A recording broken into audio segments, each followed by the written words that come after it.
Indus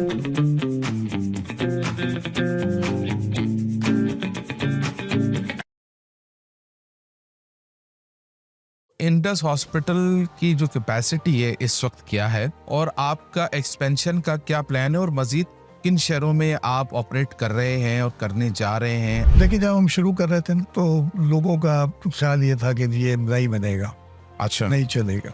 ऐसा हुआ शुरू में कि शुरू में भी मरीज नहीं आ रहे? मरीज नहीं आ रहे, थोड़े बहुत जो इक्का दुक्का आ गए, थोड़े से आने लगे। जवानी में तो लोग इश्क करते हैं, मोहब्बत करते हैं, आप ये फलाही शोबे की तरफ आ गए और पूरी जिंदगी जो है तवल्ले वक्फ कर दी। वैसे कौन सी किक है जो किसी को आइडियलाइज किया है किसी को? मैं समझता हूँ कि जो बुनियादी वजह है वो घर की तरबियत और वालिदैन की दुआ है। अच्छा डॉक्टर साहब, हम जब पाकिस्तान में किसी फलाही इदारे को देखते हैं तो उस पर किसी न किसी शख्सियत की छाप लगी होती है, उस शख्सियत का नाम या तस्वीर या कुछ भी आ रहा होता है। जब हम इंडस हॉस्पिटल और हेल्थ नेटवर्क की तरफ देखते हैं तो हमें डॉक्टर अब्दुल बारी खान का नाम ऐसे नजर नहीं आता। इसकी क्या वजह है? बात यह है कि दुनिया को सबको पता हो, जहाँ लिखा जाना है वहाँ लिखा होना चाहिए। अगर देखा जाए तो रियासत की जिम्मेदारी होती है कि वो जो दो बुनियादी चीजें हैं, एक तो तालीम है, मयारी तालीम, और मयारी सेहत है कि जो सहूलियात है वो अपने शहरी को फराहम करे। सेहत के शोबे में आप जैसे कई मजीद इदारे पाकिस्तान में काम कर रहे हैं, समझने उन इदारों ने हुकूमतों का बोझ अपने सर पे उठाया हुआ है। आपको ये मामला कैपेसिटी का लगता है, कैपेबिलिटी का लगता है, और रियासत या हुकूमत के पास तमाम तर वसाइल होने के बावजूद वो चीज़ नहीं बना पाते? यही अस्पताल थे, सिविल अस्पताल, जिना अस्पताल, जहाँ पर सब लोगों के इलाज होते थे, यहीं से हमारे बड़े बड़े लोग डेवलप होकर निकले। जब हम इंडस हॉस्पिटल की बात करते हैं तो अक्सर मरीज कहते हैं कि हम ओपीडी के लिए हमें रात को जो है जाना पड़ता है 12 बजे, और बाज़ ऐसा होता है कि एक साल का टाइम दे देते हैं। तो ये कैपेसिटी का मसला है, आपके पास लोड बहुत ज्यादा है। आपने एक मुहावरा सुना है, एक अनार 100 बीमार। अब आप सोच लें कि एक अनार 100 बीमार नहीं है, अनार एक है, करोड़ बीमार है। कोई ऐसा वाकया आप बतौर सर्जन भी ज़ाहिर रहे हैं, किसी सर्जरी के दौरान कभी ऐसा हुआ हो कि मरीज हाथ से निकल गया हो? औरत का हार्ट वाल्व मैंने चेंज किया था, यंग औरत थी, अच्छा, एक बच्चा था, आंखों के सामने उस बच्चे का चेहरा आ रहा कि यार ये चली गई तो इस बच्चे का क्या हो। पाकिस्तान में जो हामला खवातीन है डिलीवरी के लिए जाती हैं तो एक जनरल परसेप्शन है कि वो हॉस्पिटल्स जो है उनको सी सेक्शन कर देते हैं। आपको लगता है कि ये जरूरत होती है वक्त की? देखें, हर जगह वो क्या कहते हैं कि गंदी मछलियाँ भी होती है और अच्छी मछलियाँ भी। डॉक्टर साहब, रमजान आते हैं ना तो तनकीद शुरू होती है बाज़ फलाही इदारों पे, उनके काम करने के अंदाज पे तनकीद होती है। आप किस नजर से देखते हैं? मैं किसी पे तनकीद नहीं करता, मैं बस सिर्फ एक पैगाम ये दे सकता हूँ सबको कि जी के सेहतमंद खुराक दें। बिस्मिल्लाहिर्रहमानिर्रहीम, अस्सलाम वालेकुम। आप देख रहे हैं KNN पॉडकास्ट। मैं नवाजिश अली हूँ। आज मेरे साथ जो शख्सियत तशरीफ फरमा है वो किसी तारुफ के मोहताज नहीं है। पाकिस्तान में अगर मयारी और मुफ्त इलाज की बात आएगी तो इस इदारे और इस शख्सियत का नाम आपको सर फहरिस्त नजर आएगा। मेरे साथ इस वक्त आज मौजूद हैं इंडस हॉस्पिटल और हेल्थ नेटवर्क के बानी और प्रेसिडेंट जनाब डॉक्टर अब्दुल बारी साहब। अस्सलाम वालेकुम डॉक्टर साहब। वालेकुम अस्सलाम जी। बहुत शुक्रिया, आपने हमें वक्त दिया, और यकीनी तौर पर आप जो खिदमत कर रहे हैं कई सालों से, हमारा ऑब्जेक्टिव था कि हम भी अपना उसमें एक शेयर डालें और आवाम तक जो है आपकी खिदमत को यकीनी तौर पर पहले से उन आगाही है लेकिन मज़ीद उसमें आगाही के लिए अपना किरदार अदा करें। डॉक्टर साहब, सबसे पहले हमारे देखने वालों के लिए ये बताइए कि ये इंडस अस्पताल का क़याम जो अमल में आया, कैसे अमल में आया, और कौन कौन लोग इसमें आपके साथ शामिल थे, कैसे हुआ, कैसे सब कुछ? बिस्मिल्लाहिर्रहमानिर्रहीम। सबसे पहले तो जो इंडस हॉस्पिटल का ख्वाब देखा गया था और अगर कोई उसकी वजह बनी थी, वो एक जो है कराची में 1986 में एक बॉम्ब ब्लास्ट हुआ था बोरी बाजार के अंदर। उस वक्त मैं हाउस जॉब कर रहा था, और उस वक्त कोई तकरीबन उस बॉम्ब ब्लास्ट में कोई 75 लोग शहीद हुए थे, कुछ 450-500 लोग ज़ख्मी थे। और मैं इमरजेंसी में जब इमरजेंसी आना शुरू हुई तो पहले तो आपको पता है कि डेड बॉडीज आना शुरू हो जाए, उसमें मिक्स वो भी थे। उस वक्त पर हमने डेड बॉडीज में से ज़ख्मियों को निकाला और फ्रेश पे ट्रीट किया।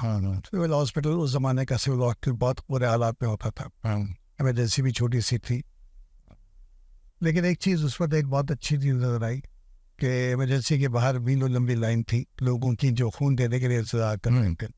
بہت سارے لوگ شاپنگ بیگ میں پیسے لے کے کھڑے ہوئے تھے کہ آپ کو کس چیز کی ضرورت ہے. اس وقت مجھے احساس ہوا کہ یہ ایک عجیب قوم ہے, ایک عظیم قوم ہے. کرائسس میں اس سے بہتر قوم میں نے نہیں دیکھی پاکستان میں, پاکستانیوں کے علاوہ, چاہے وہ 2005 کا زلزلہ ہو, 10/11 کا سیلاب ہو, یا کووڈ ہو, یا ابھی جو سیلاب آیا ہے. جس طریقے سے یہ نکلتے ہیں اور جو بھی ان کے پاس ہوتا ہے وہ لے کے نکلتے ہیں. اور لینتھراپی میں پاکستانی قوم جو ہے نا پہلے 3-4 نمبر پہ ہی آتی ہے دنیا میں. جب اس کرائسس سے نکلے تو ہم نے سوچا کہ ہم اس کو نیا بناتے ہیں ایمرجنسی کو. اچھا. اور ایسے شاید عبداللہ آرکیٹیکٹ کے پاس ہم پہنچ گئے. ہم نے کہا 100 بیڈ کی ایمرجنسی کا پلان بنا دیں. انہوں نے پلان بنا دیا اور پھر ہم نے اس کا بجٹ بنایا. وہ کچھ 35-36 لاکھ روپے کا بجٹ بنا تھا اس زمانے کا. آپ کون سے سن کی بات کر رہے ہیں؟ 1986. 86 میں بہت بڑے پیسے تھے اس زمانے میں. اس زمانے ڈالر 16 روپے کا تھا. 16 روپے کا ڈالر. 16 روپے. آپ سوچ لیں کہ آج وہ کتنے ہوں. ٹھیک ٹھاک پیسے تھے. ٹھیک ٹھاک پیسے.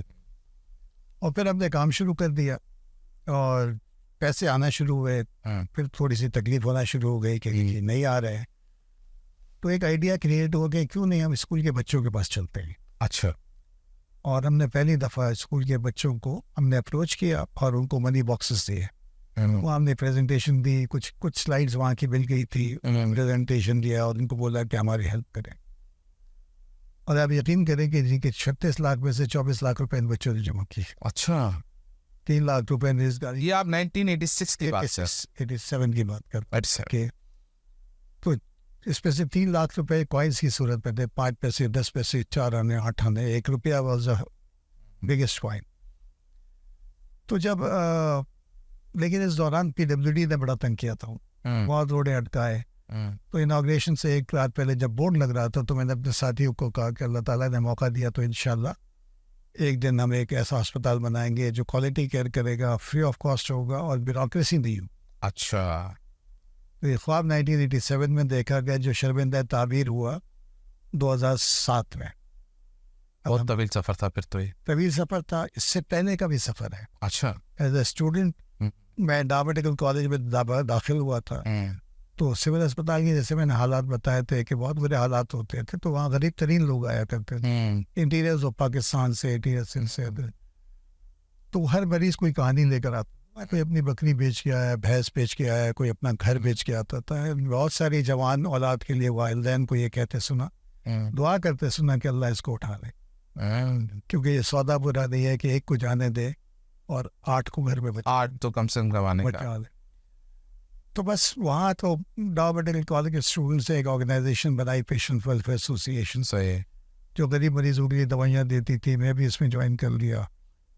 اس وقت تک جو بلڈ ہوتا تھا وہ بلڈ جو ہے نا انفارچونیٹلی لوگ ڈونیٹ کرایا نہیں کرتے تھے. تو سورس ایک ہی ہوتا تھا, وہ ڈرگ ایڈکٹس ہوتے تھے. اچھا. جو اپنا بلڈ بیچا کرتے تھے. یعنی اس وقت آپ ڈرگ ایڈکٹس کے ہی بلڈ لیتے تھے؟ وہی ملتا تھا, وہی سورس تھی. وہی سورس تھا. جو بھی بلڈ بینک ہوتے تھے وہ بیچتے تھے. اور اپنا ایک صحت مند انسان 3 ماہ میں بلڈ دے سکتا ہے. یہ ہفتے میں 1 دفعہ نہیں 2 دفعہ بھی اپنا بلڈ بیچا کرتے. اچھا. ان کے بلڈ میں بلڈ کے علاوہ سب کچھ ہوتا تھا, ہیپاٹائٹس, ملیریا, سفلس. تو 81 میں یہ اسٹرائک پہ چلے گئے اپنے پیسے بڑھانے کے لیے. صحیح ہے. تو اس سے کرائسس ہوا, بہت ساری اموات ہوئی. تو ہم نے دوستوں کو موٹیویٹ کیا. لیکن وہ بلیسنگ, وہ جو اسٹرائک تھی وہ that was a blessing in disguise. تو ہم نے کہا we can't be hostage to these people, let's make our own blood bank. اور الحمدللہ اس ملک کا پہلا voluntary blood bank Dow medical college کے اسٹوڈنٹ نے بنایا. اور میری خوش قسمتی کہ میں اس کا بڑے ڈائریکٹر تھا. صحیح. بس وہاں سے سفر شروع ہوا. بڑا مشکل کام تھا. آج الحمدللہ وہی بلڈ بینک جو ہے نا 275 یونٹس پر ڈے ڈلیور کرتا ہے. اسٹوڈنٹ چلاتے ہیں. ٹھیک ہے. پروفیشنل رولرس ختم ہو گیا. ٹھیک ہے.